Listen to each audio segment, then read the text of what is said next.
Parole d'entrepreneur, oui, le secteur de la health tech, hein, on vous le prouve à tout moment, synonyme d'innovation, synonyme de dynamisme, voilà, clairement, bien sûr, d'agilité, je cherchais le mot. Nouveau rendez-vous avec Parole d'entrepreneur et Mathis Ringal. Bonsoir Mathis. Bonsoir. À la tête de Pixacare. Pixacare, créé il y a 3 ans, 2019, donc c'est la première solution de gestion des photographies médicales. Voilà. Racontez-nous comment Pixacare organise et sécurise les photos médicalisées. Alors, tout à fait, les photographies médicales sont un nouveau type de données de santé qui commence à apparaître dans les établissements. Concrètement, un chirurgien, un dermato, prend des centaines de photographies médicales régulièrement, il en prend chaque semaine, et c'est des données qui transitent sur les smartphones.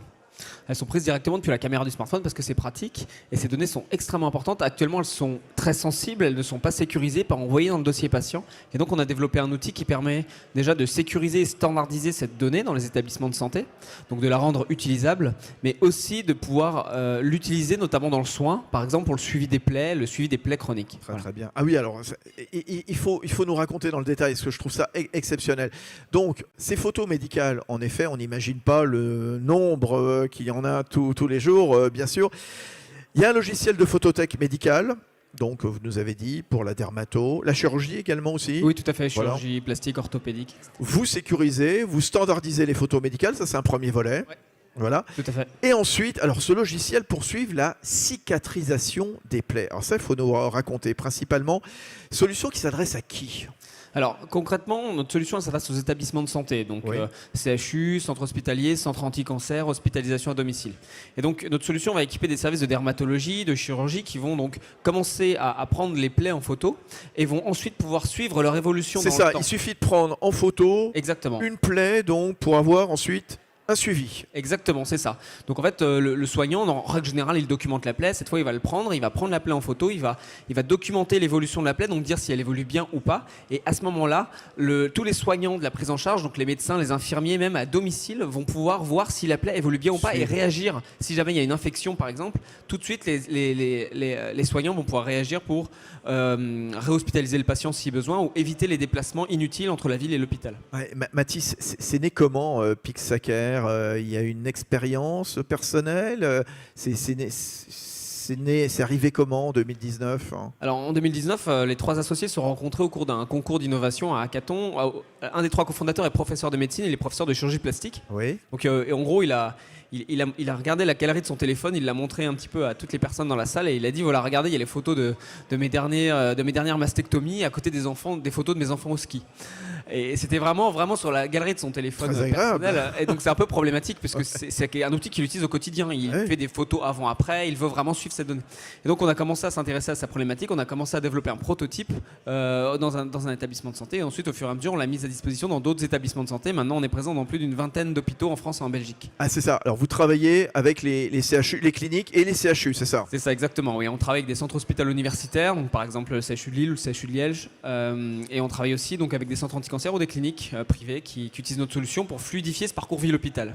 Qu'on se rende bien compte, Mathis, Pixacare, ce sont combien de photos déjà réalisées ou par an, dites-nous ?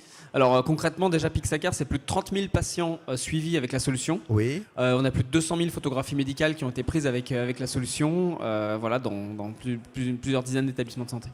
Et alors donc, votre actualité, c'est que vous venez de lever 2 millions. Exactement. À quelle fin ?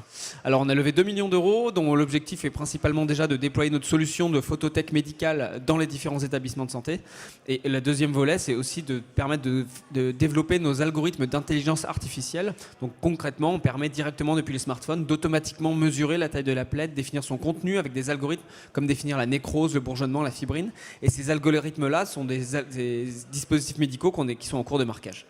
Alors ça, c'est la technique, j'allais dire. Hein, donc vous allez faire encore plus fin, plus, comment dire, vérifier l'état de justement des plaies avec justement des photos qui vont nourrir d'autres photos, etc. Voilà, c'est le principe de l'intelligence artificielle.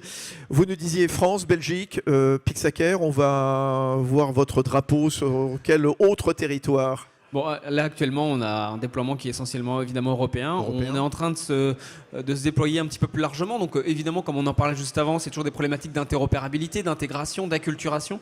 Nous, voilà, on va aller essentiellement vers des pays européens, donc essentiellement des pays francophones pour l'instant, puis l'Allemagne et l'Angleterre à moyen terme et long terme. Et vous venez d'adhérer à France Biotech, Et nouvel adhérent à France exactement, on est un Biotech. tout nouvel adhérent à France Biotech. Pourquoi vous avez adhéré? Pourquoi vous êtes inscrit à France Biotech, présidé par Franck Mouton qui était avec nous tout à l'heure? Bien, parce qu'on pense que le monde de l'innovation au sens de la technologie et le monde hospitalier, c'est deux mondes différents qui ont leurs problématiques et qui ne communiquent pas forcément toujours très bien. Et nous, on est convaincus que ce sont ce genre de structures qui sont des traits d'union entre le monde de l'innovation et de l'hôpital qui peuvent permettre à des structures comme nous, qui sont des structures françaises avec des vraies innovations technologiques, de pouvoir se répandre déjà dans le pays et ensuite à l'échelle européenne, voire mondiale. Si on veut voir des leaders technologiques européens émerger, il faut ce genre d'acteurs comme France Biotech. Et aujourd'hui, à Nantes, vous avez discuté avec des responsables de CHU, ça a débouché sur quoi? Ils vous ont découvert, vous leur avez raconté ce que vous faites avec ces photos sécurisées, médicales? C'est ça, c'est difficile de pouvoir solliciter des dirigeants hospitaliers et leur mettre, illustrer en tout cas une de leurs problématiques. Donc là, on a eu la chance de pouvoir présenter ça au CHU de Nantes, avec lequel on échange. On a pu On était avec Benoît Labarre tout à l'heure. Ouais. Voilà, on a pu échanger rapidement avec Benoît. On a pu le présenter à d'autres aussi CHU avec lesquels on est en cours de négociation. Ouais. Et parler aussi, on avait certains partenaires qui étaient présents, par exemple le CHU Lille, Mathias Charlet qui était là. On a pu aussi illustrer des réussites qu'on a eues dans certains déploiements avec nos partenaires pour, entre guillemets, encourager des futurs CHU. C'est formidable. Bravo à Pixacare, bravo à Mathis Ringal, donc son président. Donc merci, c'est génial. J'adore ce genre de boîte. Voilà. On n'imagine pas, voilà, à partir d'un smartphone, une rencontre un soir, on monte des photos médicales avec les photos des enfants. On dit tiens, on va peut-être sécuriser ça. C'est génial, formidable. Merci Mathis. Merci beaucoup. Tiens.